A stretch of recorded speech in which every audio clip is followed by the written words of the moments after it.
Unfortunately, I didn't meet my grandfather because he died just before I was born.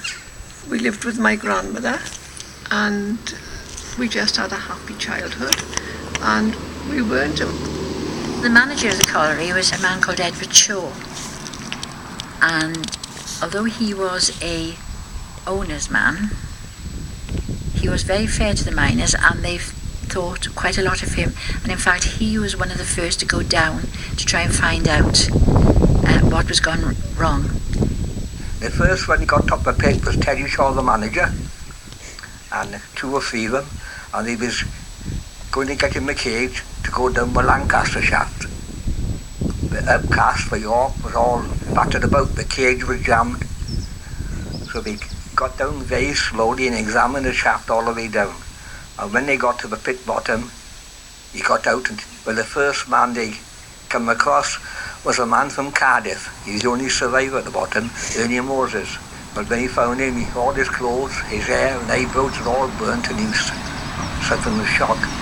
What Edward Shaw failed to do was call in all the rescue workers before he went down, and it was rather late by the time he called them down.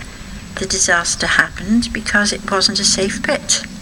They knew it wasn't safe, and if they'd adhered to the rules and regulations that were laid down about the fans being able to be reversed so that apart from drawing in cold air, fresh air, they could send out the bad air, if they had done that, it wouldn't have perhaps been such a death toll. If they'd acted a little bit quicker, perhaps they could have saved a few more. Who knows? It's not like the modern pits, where there are safety holes for people to go and there's oxygen. Didn't have any of that. I mean, they didn't even wear helmets underground at that time.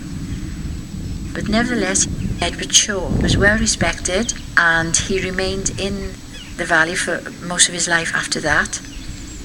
He was blamed because it shouldn't have happened. So they said, it should not have happened. There was gas there, and if he had taken the proper precautions, it should not have happened. Oh yes, there was resentment, yes, but what could they do? That man couldn't help it. He had a great man.